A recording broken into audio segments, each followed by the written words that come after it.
Okay, welcome to video 9 and topic 9.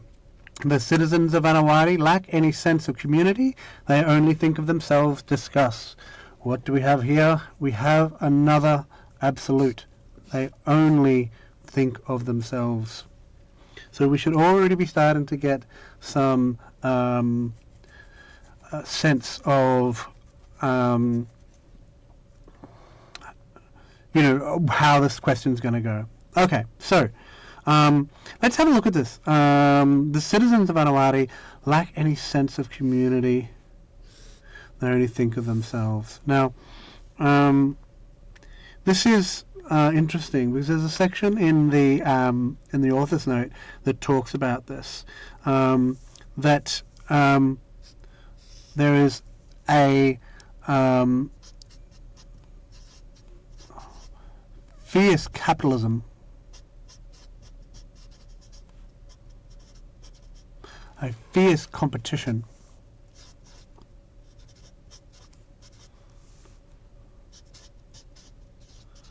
going on, that they are they're fighting each other, that the poor people are fighting over the scraps, and they're not joined together in any kind of community that would allow them to survive or really thrive as a community. This modern view, a couple of videos ago, we talked about the differences between the traditional acceptance of your place versus the modern social mobility. Is hugely powerful and hugely inspiring, but whether it's achievable is up to them, or is up to you to decide, rather. But think about Asha, right? She is, she says at one point that she is most proud of her, competitiveness, and that wasn't passed down to her kids. And I think we need to think about, the middle generation, maybe Asha's generation, and the young generation. Manju. How is Asha feeling? She's saying, Manju has got to achieve, and how aware is Manju and Abdul, especially aware of this fierce capitalism, aware of the hopelessness of it. Is that even possible? So are there any other, this is what this is talking about. So when we're talking about community, though, are there any other aspects to it that we need to consider? When we talk about religion, yeah, and that religion is a unifying,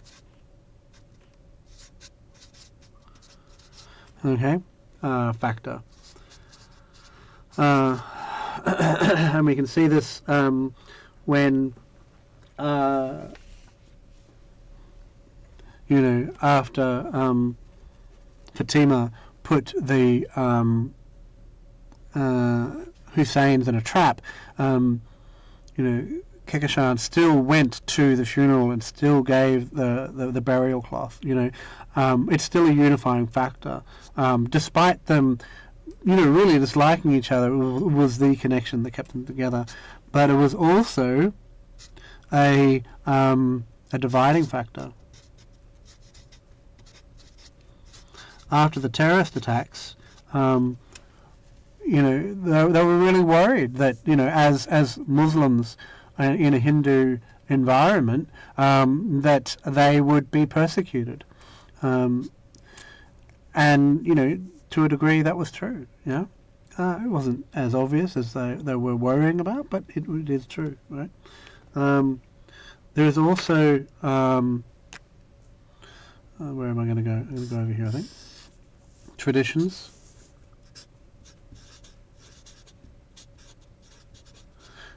Traditions, especially, if we talk about the caste traditions or the celebrations,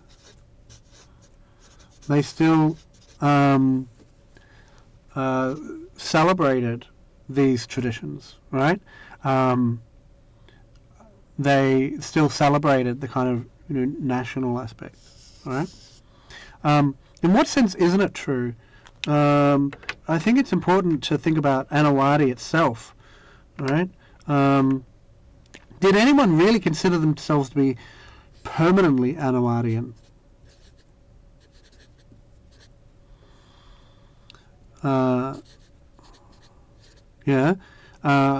they just temporarily there? Is it a condition that isn't ongoing? They're a bit embarrassed by their Anawatianness. Can they escape that? Okay. So you need to be thinking about that. And this individualism is this fierce individualism. Individualism. Oh, that was terrible. This fierce individualism may be caused by this capitalism, that makes them only think about themselves. But again, is it true? Is it true, considering, how connected they are by religion, by tradition, by circumstance, by poverty? Is it really true that they only think about themselves, because of this fierce capitalism? As all these things, you can go either way. You need to find where you're sitting on this spectrum from, that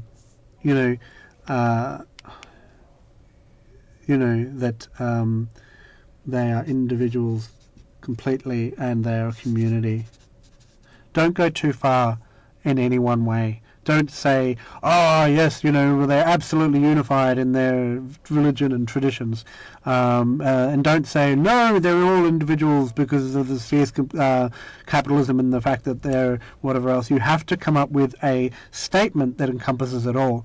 What I want you to avoid like the plague. I want you to. I can't say this clearly enough. I want you to avoid having two paragraphs agreeing with it and one paragraph disagreeing with something, right? Don't have, they're unified because of religion and traditions, but they're not unified because of fierce capitalism. Ugh, terrible. Don't do that.